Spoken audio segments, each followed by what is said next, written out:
This is Gary Atencio with CNTV, and today we're in Colorado. I'm here with Resilient Financial. Since 1999, this independent financial strategist has taught clients the principles that lead them to become and remain financially free. I'm joined with Paul. Thanks so much for joining us here today. My pleasure. Thank you.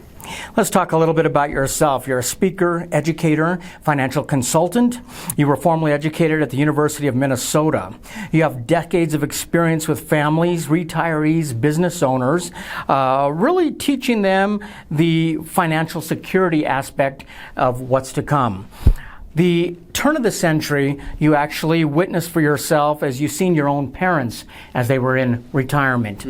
Share with me a little bit how this personal story and passion got started for you. My dad worked at IBM for 31 years and consequently didn't really have to plan. That was back in the day of pensions. And we don't have those so much anymore. So he set aside a little bit of money and had some money, some liquid money, but he knew that when he retired, he was going to get a pension and Social Security, which back then supported his lifestyle. We had 2 small properties, and that worked. Sadly, he only lived 7 years and passed away. So he took what was called a joint and survivor pension, because one of the interesting questions that they'll ask you at an exit interview from a company like that is, hey, which one of you is going to die first? And I thought that was kind of interesting, but they're trying to figure out, should you take the single life or the joint and survivor? So he took the joint and survivor, and that's what my mother lived on until 2009 when she passed. Interesting. I mean, you can almost ask any parent out there what is near the top of their list and the hopes for their children, even the hopes for themselves, and it's always education. Yet many not even think of financial education as needed when it comes to retirement. Why is the financial education aspect many times overlooked? Well, that's a great question, and it's critical. Financial education is what I am and what I do. I teach people what they have and where it could go, and then show them alternatives to what that looks like, and they're surprised. We're all very busy. People are fast at work doing their thing, and what this industry promotes and what this industry does gets overlooked quite easily. The old saying, money makes the world go round, is definitely true. As you watched your own family after years of working hard, was there a realization they too, like many, maybe never received the financial education beyond the pension? Is that something you witnessed, and did you realize this was kind of the spark that started you to want to teach others? Well, yeah, a little bit. My dad put 31 years in at IBM, long time. Yeah. And shortly after he retired, they retired the pension plan and went to the contribution plan, which made everybody their own individual financial advisor, if you will. They had to pick their funds, they had to do the things they wanted to do, contribute. There might have been an employer match, there might not have been. So it really changed the landscape. Yeah. I was in mortgage banking for 15 years, from about 85 to 99. And then I got into this industry and enjoyed that transition, because going from just helping somebody finance a property and get into a house, I'm very holistic in my planning process. We look at everything from property and casualty insurance, wills and trusts, life insurance, disability, liquidity, savings, safety instruments, and all the investments and so on and so forth, your house and your debt. And that all has to connect and coordinate in a certain way for the best result to come about. And we all work hard for our money. Is saving and investing for the future, when doing so, is there a traditional approach and a non-traditional approach, and is it quite a bit different? There absolutely is. I'm glad you asked that question. The traditional approach is quite simple. By and large, the masses do a few simple things. They own a home and believe they should pay it off as fast as they can. They save for retirement in employer-sponsored retirement plans, qualified accounts, that kind of a thing, 401ks, IRAs, SEPs, Simples, what have you, 457s. They buy the least expensive insurances that they can, because they're told to. And then if they've got kids like I do, they set aside money for college. And let's play that forward from maybe age 35 to age 65. So you own your house free and clear. You've got a sum of money in a 401k or a qualified plan. Your insurance has been canceled, and you transferred a whole lot of money away to a college for those educations. And you wake up one day, and you might have a lot of money, but you've got one resource. You've got a qualified plan, like a 401k, and the house is owned free and clear. That becomes your entity, your baby, if you will. Yeah. It's got to do 3 really important jobs. It has to provide you your income. It has to outlast you, and it must provide your legacy if you want to leave something behind. Sure. So we're asking that one singular pile to do an awful lot of effort, and that's why people are very protective of it. And these withdrawal rates today on retirement funds are in the 2 and 3% range. So if you've got $1 million in that account, you're told not to take more than $30,000 a year off of that pile, or you could exhaust it before you've passed, and now you're out of money. Sounds like what my father did, all the eggs in one basket. It's all in that home. Sure. Sounds like something they did pretty common back then. Mm-hmm. To achieve a lifetime of financial security, it starts with a single step. Let's touch on some of the tools, maybe strategies a bit. First of all, is insurance a part of that process that you help with, or is that something you leave to another professional? No, it's absolutely something I help with. In fact, it's kind of a lost art, okay? Long ago, insurance played a bigger role. It's gotten kind of pushed aside for the excitement of the market, let's say, and chasing return and those kinds of things. And what people fail to realize is, let's say you're 45 and you buy a term insurance, life insurance policy that's level for 20 years. When you turn 65, you sit down with your wife or spouse or whomever, and you take your pencil and you go to the ledger and you erase a $500,000 or $1 million worth of death benefit off the balance sheet.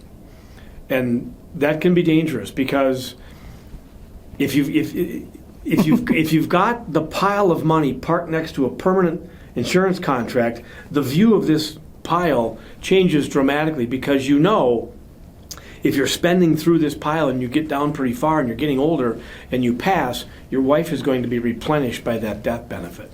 So she can continue on with the lifestyle that you had left for her.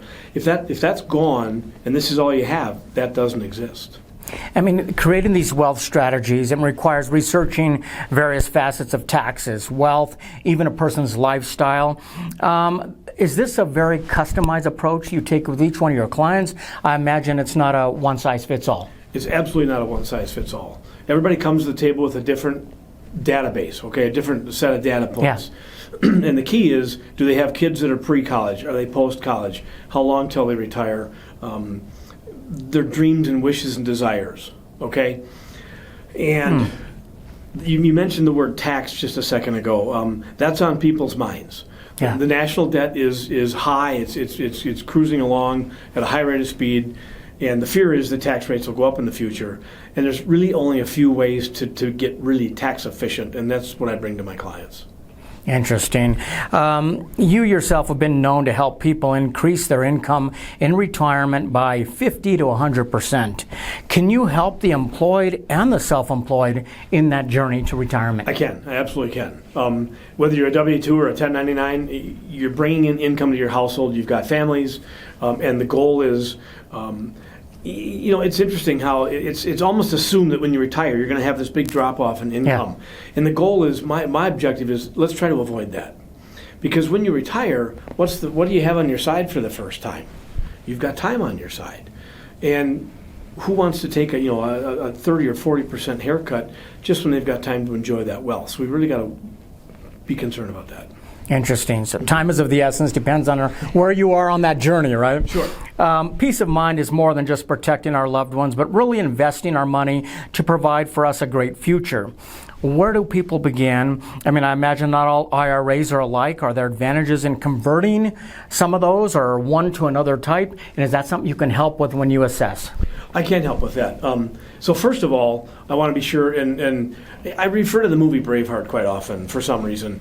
Those wealthy landowners lived in castles, and when the castle got built and all the stuff got put inside, the next thing they did was they built that moat around it to protect the stuff that was inside. Well, today we've got paper documents. We don't have cattle and livestock and gold and silver and pewter. We've got paper documents. But that we've lost that art of moat building, if you will. We're seeing a lot of what are called Roth conversions right now, where people have a traditional IRA. They're fearful that the taxes could be higher in the future. Okay. So they're converting bits and pieces, or maybe all at once, to a Roth IRA, which comes out tax-free in the future. And we're seeing a lot of that. As they say, no one plans to fail, but many fail to plan. Planning for the future is Wealth 101. Retirement can seem so far in the future for many.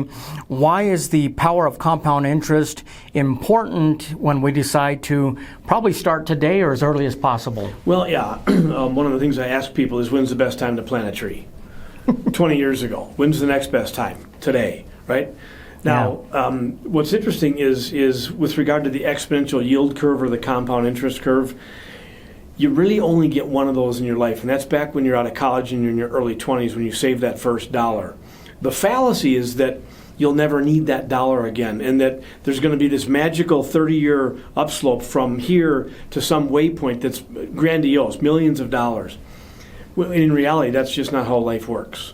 The propensity to buy a boat, or take a vacation, or have an injury, or a death, or a disabling event.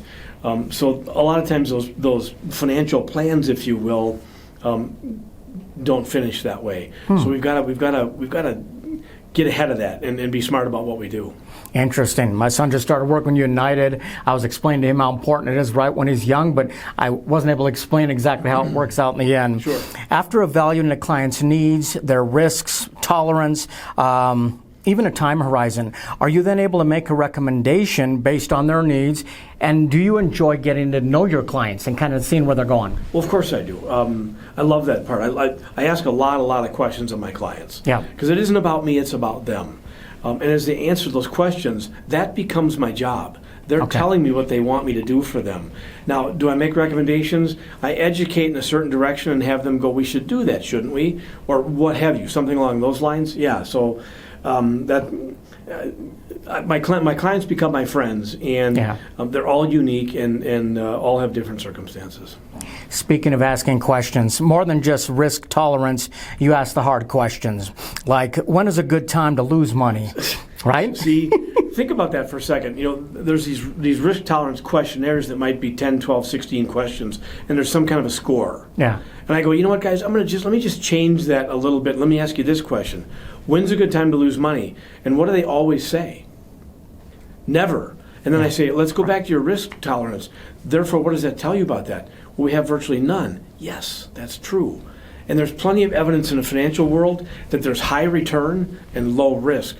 There's so often the association that you got to pair one with the other. Take high risk to get high return, and that's false. After asking questions to your clients, do you think they tend to sometimes rethink how they're accumulating wealth, and do you enjoy seeing that transformation take place? I could have had a V8. I see that all the time. People are like, here's what I'm hearing. I've heard something about what you're telling me, Paul, but I've not really seen it in action yet. You're the first guy that kind of brought me this story versus the old accumulation, blah, blah, blah kind of thing that we hear of so much. So I get a lot of aha moments, people going, oh, my neighbor said something like that. Is that what they meant? And off we go. What you provide is really not traditional. As you say, the one thing that remains constant with traditional financial planning options is that the consumer is the only one at risk. Is it rewarding to educate your clients to think and act really outside of the box traditionally? You bet it is. We do get asked by the powers that be out there to take on a lot of risk. We really do. Yeah. And people are starting to go, do I really have to do that? And the answer is no, you don't. So, and you know, the firms charge fees, they get paid whether the market goes up or goes down, but the consumer is the one that's getting hurt. So I'm trying to help people reposition money to places where that can't happen. And they do like that. They enjoy that. I like educating my consumers out there on Consumer News TV. Viewers, take a look at the bottom of the screen right there. What you're going to see is their website. On the website, you can learn more about all the services they provide, creating for you a personal roadmap to financial success. The contact information to reach out to Paul is right there on the bottom of the screen. Learn what the wealthy and successful do with their money that the masses do not. That will ultimately allow you and your family to enjoy the retirement you have always dreamed of and hoped for. This is Gary Atencio with CNTV. And if you don't know, now you know.